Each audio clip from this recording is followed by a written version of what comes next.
नमस्कार, दिन भर की बड़ी खबरों में आपका स्वागत है। मैं हूं आंचल।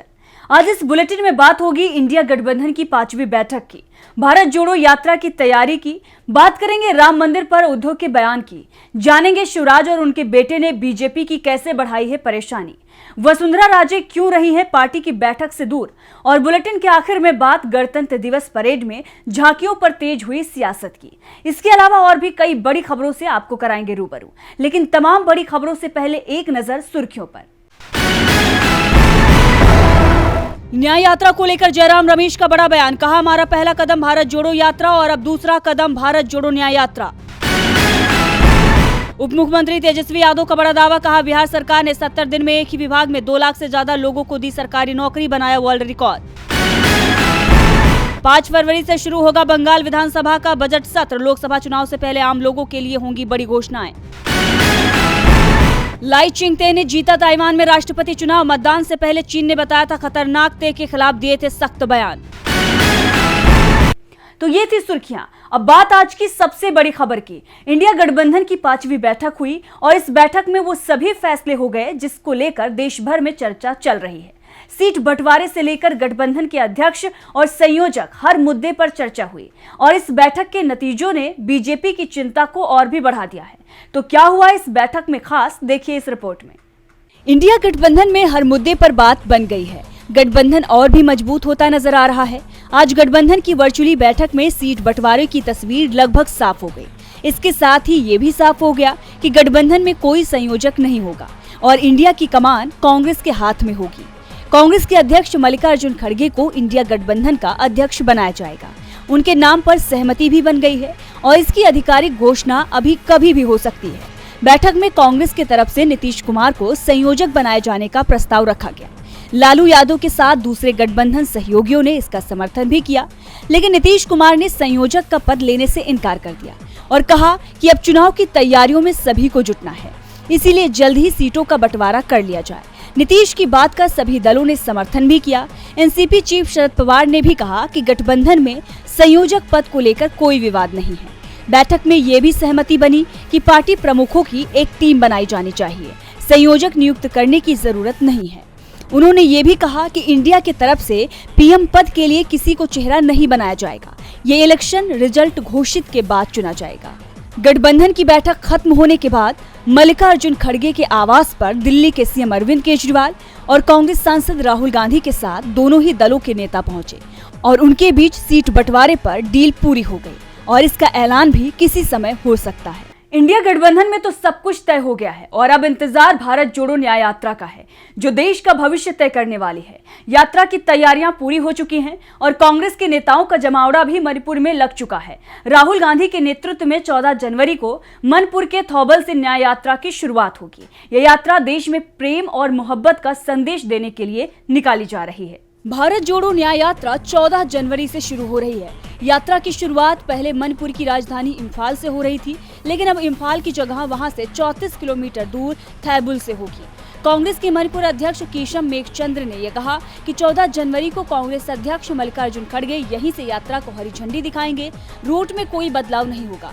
दरअसल राज्य सरकार ने इम्फाल में यात्रा में सिर्फ 1000 लोगों को शामिल करने की इजाजत दी थी। सरकार की इन्हीं शर्तों के चलते न्याय यात्रा इम्फाल की जगह थैबुल से शुरू हो रही है। बाकी के रूट में कोई बदलाव नहीं हुआ है। कांग्रेस के तमाम नेता और कार्यकर्ता यात्रा में शामिल होने के लिए इम्फाल पहुंच चुके हैं। यात्रा शुरू होने से पहले पार्टी के अध्यक्ष मल्लिकार्जुन खड़गे यात्रा का ध्वज राहुल गांधी को सौंपेंगे।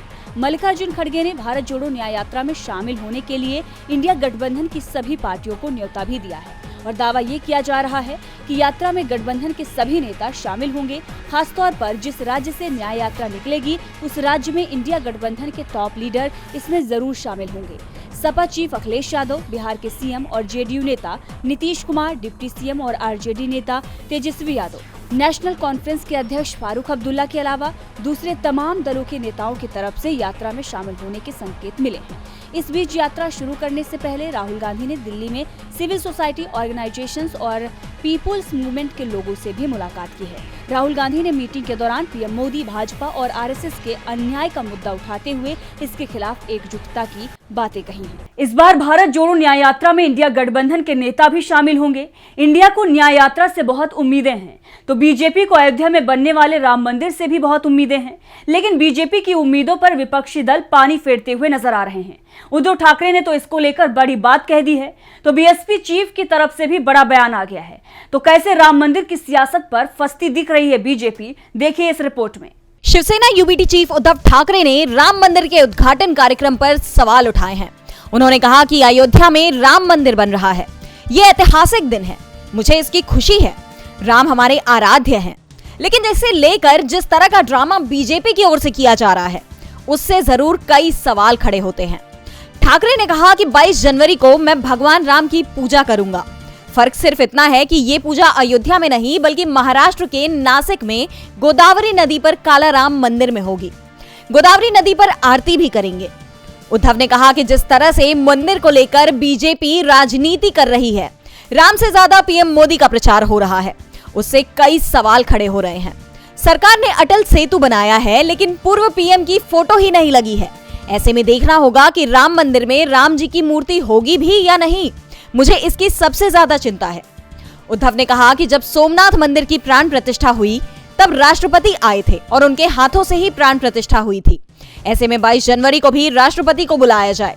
उद्धव ने कहा कि वो 22 जनवरी को अयोध्या नहीं जा रहे, लेकिन बाद में जरूर जाएंगे। इस बीच 22 जनवरी को अयोध्या में जाने का न्योता बीएसपी चीफ मायावती ने भी नामंजूर कर दिया है। बीएसपी की ओर से कहा गया है कि पार्टी प्रमुख के पास निमंत्रण आया है, लेकिन वो 22 जनवरी को अयोध्या नहीं जाएंगी। मायावती ने भी राम मंदिर के उद्घाटन से किनारा कर लिया है, तो दूसरी तरफ बीजेपी से किनारे किए गए शिवराज सिंह चौहान अब बीजेपी को मझधार में फंसाते हुए नजर आ रहे हैं। शिवराज के बयान से एक बार फिर सवाल उठ रहे हैं कि मध्य प्रदेश की जनता ने वोट किसे सीएम बनाने के लिए दिया था। इसके साथ ही शिवराज के बेटे ने जो बयान दिया, उससे बीजेपी सरकार की नींदें उड़ गई हैं। तो कैसे पिता पुत्र ने उड़ाई है बीजेपी की नींदें, देखिए इस रिपोर्ट में। सीएम पद हाथ से जाने का दर्द शिवराज सिंह चौहान के बयानों में बार बार झलक रहा है। एक बार फिर उन्होंने इसे लेकर बड़ा बयान देते हुए सीधे सीधे पीएम मोदी को ही चुनौती दे दी है। शिवराज ने कहा कि लोग मुझे फॉर्मर चीफ मिनिस्टर कहते हैं, लेकिन अपन रिजेक्टेड सीएम नहीं है। अपन छोड़ के भी आए तो ऐसे आए कि हर जगह जनता का स्नेह और प्यार मिलता है।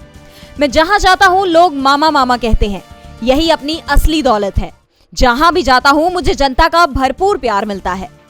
लेकिन छोड़ दिया तो इसका मतलब ये नहीं कि राजनीति नहीं करूंगा। मेरी राजनीति किसी पद के लिए नहीं, बड़े लक्ष्य के लिए है। बड़ा लक्ष्य क्या है? क्या शिवराज के निशाने पर दिल्ली की कुर्सी है? क्या शिवराज अब पीएम बनने की तैयारी कर रहे हैं? सीएम पद से बड़ा लक्ष्य क्या होगा, इस पर शिवराज ने साफ साफ नहीं कहा है। एक और शिवराज बीजेपी हाईकमान को चिंता में डाल रहे हैं, तो उनके बेटे कार्तिकेय ने ऐसा बयान दिया है जिससे एमपी की मोहन यादव सरकार मुश्किल में दिखाई दे रही है। शिवराज के बेटे ने कहा कि चुनाव में वोट मांगने के लिए तो पिताजी भी नहीं आए थे, मैं आया था और मैं ही जनता से किए वादे निभाऊंगा। आपके लिए अपनी ही सरकार से लड़ना पड़ा तो तैयार हूं। कार्तिकेय के इस बयान से ये तो साफ है कि अब मध्य प्रदेश की राजनीति में भाजपा के दो गुटों में बंटने की तस्वीर भी सामने आ सकती है। भाजपा अपने ही नेताओं से उनके ही गढ़ में घिरती हुई नजर आ रही है। बीजेपी की परेशानी सिर्फ शिवराज सिंह चौहान ही नहीं बढ़ा रहे, बल्कि राजस्थान के पूर्व सीएम वसुंधरा राजे सिंधिया ने भी बीजेपी की परेशानी बढ़ा दी है। वसुंधरा अब बीजेपी से किनारा करती हुई नजर आ रही हैं और इसका बड़ा नुकसान बीजेपी को लोकसभा चुनाव में होने के संकेत मिल रहे हैं। तो क्या है वसुंधरा की रणनीति, देखिए इस रिपोर्ट में। वसुंधरा को राजस्थान बीजेपी का लोकप्रिय चेहरा माना जाता है, लेकिन अब वो पार्टी से किनारे की जा रही हैं, तो वसुंधरा भी बीजेपी से दूर जाती हुई दिखाई दे रही हैं। दरअसल लोकसभा चुनाव को लेकर बीजेपी तैयारियों में जुटी हुई है। पार्टी ने एक बार फिर से सभी 25 सीटों को जीतने का टारगेट तय कर लिया है, लेकिन वसुंधरा की नाराजगी की खबरों के बीच बीजेपी के लिए ये मुश्किल दिखाई दे रहा है, क्योंकि वसुंधरा पार्टी की बैठकों से दूरी बनाने लगी है। 12 जनवरी को प्रदेश की राजधानी जयपुर में लोकसभा चुनाव को लेकर बीजेपी नेताओं की एक बैठक हुई। बैठक में सीएम भजनलाल शर्मा, प्रदेश प्रभारी अरुण सिंह, ओम माथुर, केंद्रीय मंत्री गजेंद्र सिंह शेखावत, अर्जुन राम मेघवाल, पूर्व प्रदेश अध्यक्ष सतीश पूनिया के साथ दोनों डिप्टी और कई प्रमुख नेता शामिल हुए। लेकिन पूर्व सीएम वसुंधरा राजे बैठक में नहीं पहुंची। 15 दिनों में ये तीसरा मौका है जब पार्टी की बैठक से वसुंधरा राजे सिंधिया ने किनारा किया है। लोकसभा चुनाव से पार्टी की बैठकों से वसुंधरा की दूरी ने चिंता बढ़ा दी है।